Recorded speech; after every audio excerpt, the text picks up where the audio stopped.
Hello friends, last video में I discussed about the electric charge and coulomb force.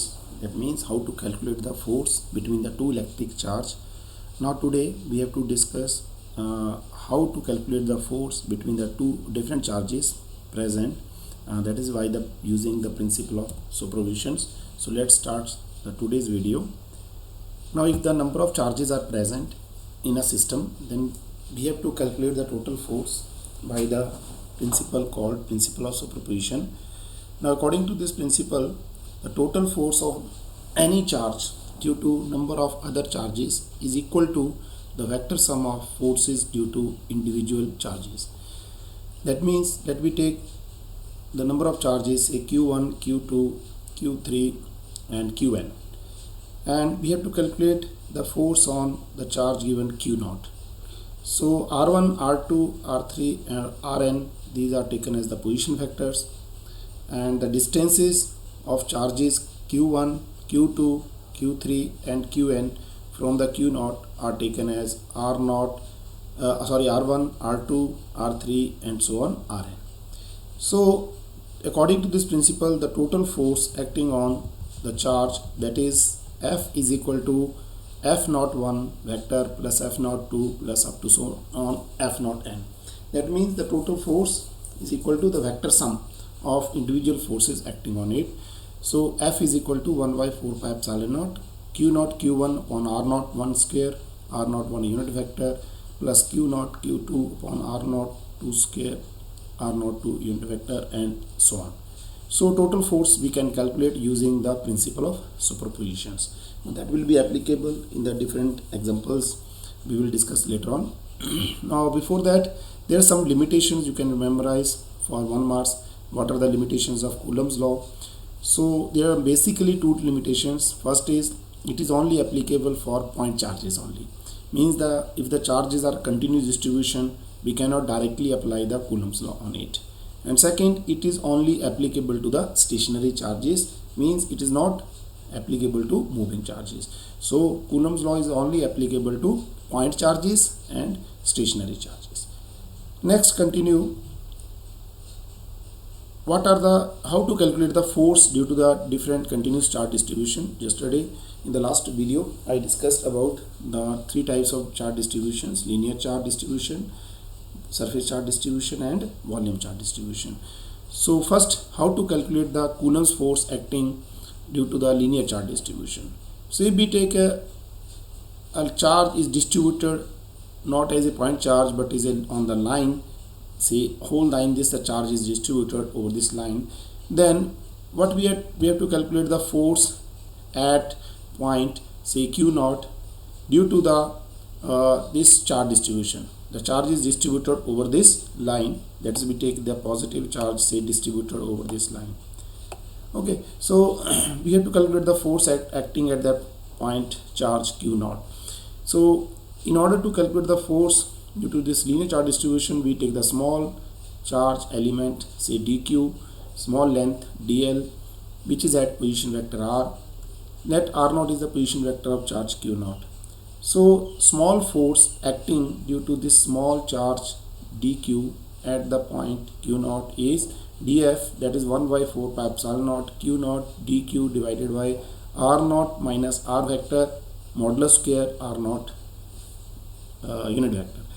Now as lambda is the linear charge density, that is the charge per unit length, so for this small dq length is dl, so lambda is equal to dq by dl, so therefore dq is equal to lambda dl. So we can put the value here dq, in place of dq we can put the value lambda dl, and we get the force acting on small charge q0 due to the small dq element, that is df is 1 by 4 pi epsilon naught q0 lambda dl divided by r0 minus r vector modulus square r0 unit vector. Now in order to calculate total force, just we integrate it and we can determine the total force, that is the line integral, and the same factor is here, so we can calculate the total force acting on this charge distribution. Okay, next is if the charge is distributed over the surface, that is called surface charge distribution. So same thing is happen here. We take the total surface S, we take small element, say this is small element, we take the ds, and we take the small charge on it is dq. ds element, r is position vector, r naught is the position vector of small charge q naught, on which we have to calculate the force. So same here, we have df is equal to same formula that we have already used in the linear charge distribution.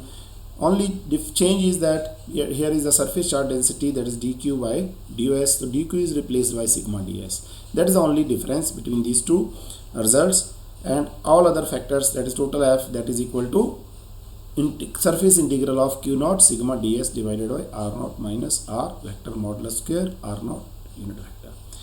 So similarly, if the volume charge distribution, just replace the dq with the rho dv, where rho is the volume charge density, that is equal to charge per unit volume. So dq is replaced by rho dv, so we can calculate the force due to the volume charge distribution on any point charge q naught. So f is again the surface integral, here is only df, I think there is a df, but total surface, total we have to calculate, that is by integral. So here is the integration over the volume, and we get the total force acting on the charge q naught due to the volume charge distribution. This is the way by Coulomb's law we can calculate the force acting on the given charge due to the different types of charge distribution. Now I am discussing next is the one or two numericals related to the Coulomb's law, how to calculate the force between the two charges or related problems. Now first numerical is there. The two fixed point charges given 4e plus 4e and plus e units are separated by distance a.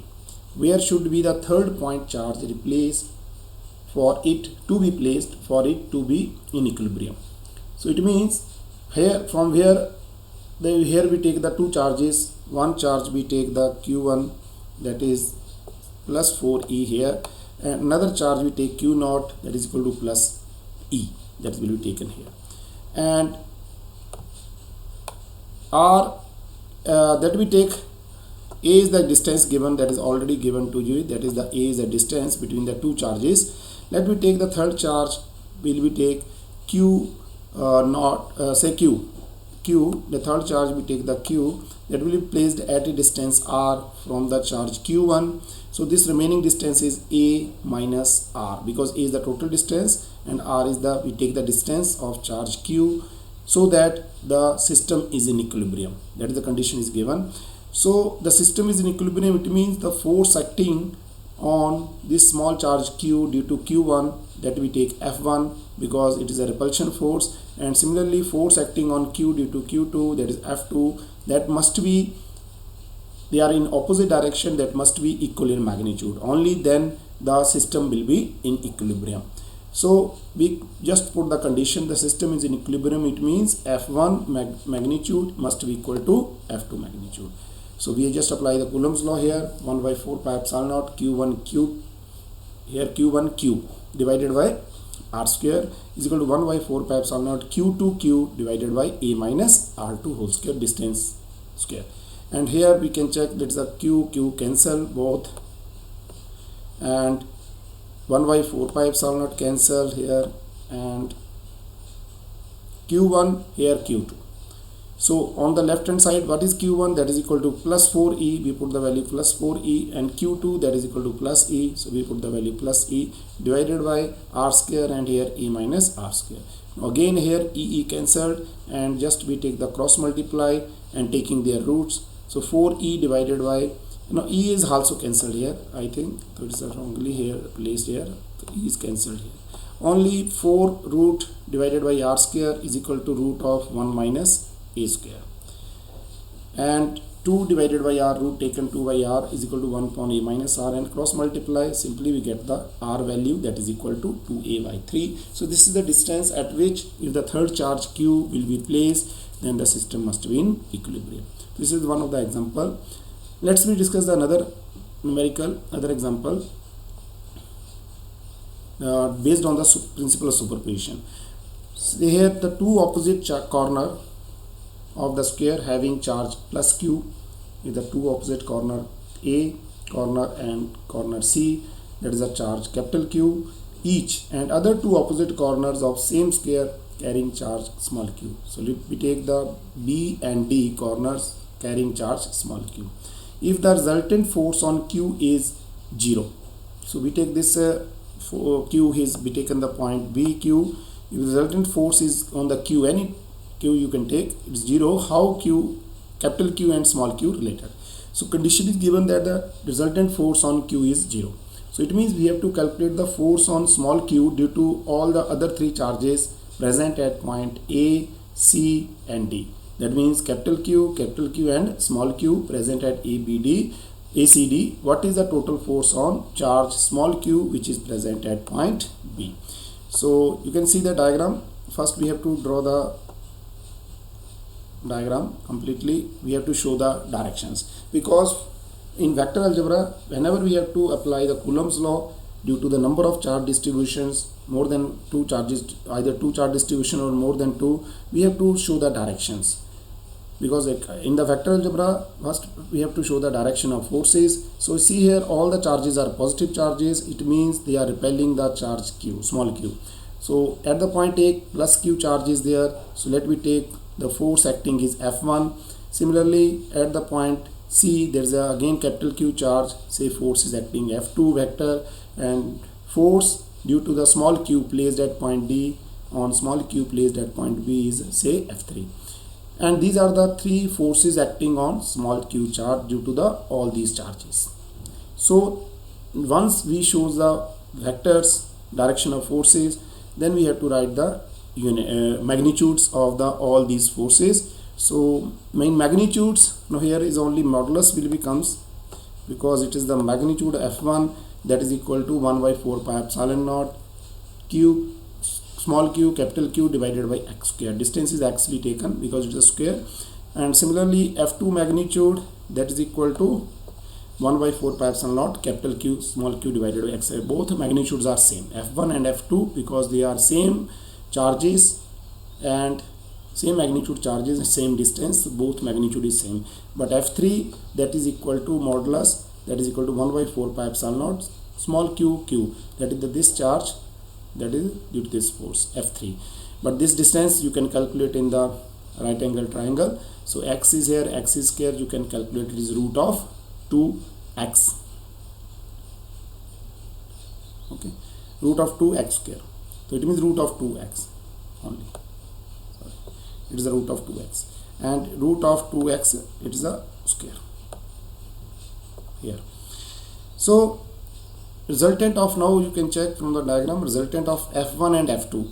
The F1 and F2 resultant will be acting along this direction, that is along F3.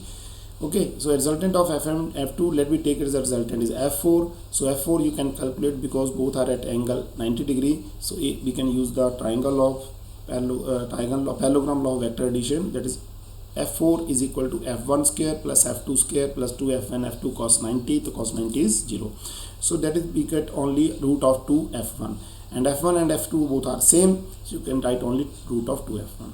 Now the net resultant, that is F is equal to F3 plus F4, because F3 and F4 is also acting along this direction, resultant, that is F4, that is also acting in same direction. So it means both are same direction, so their resultant, that is F3 plus F4, that must be equal to 0. So that is the condition given already. So F3 is equal to minus F4. If we put this condition, so 1 by 4 pi epsilon naught q square divided by 2x square, that must be equal to minus root 2 F1. Now we put the value of F1 here. You can check by putting the value of F1 from here, that is 2x square, that is a 2x square, and root 2 here. So we can calculate the similarly we by putting the values, F3 is equal to F minus F4, we can check the Q value comes out to be minus 2 root 2 Q, capital Q. So by this method we can calculate the total force acting on the charges due to using the principle of superposition, and other numericals, related numericals, we can solve it. Thank you. Have a nice day.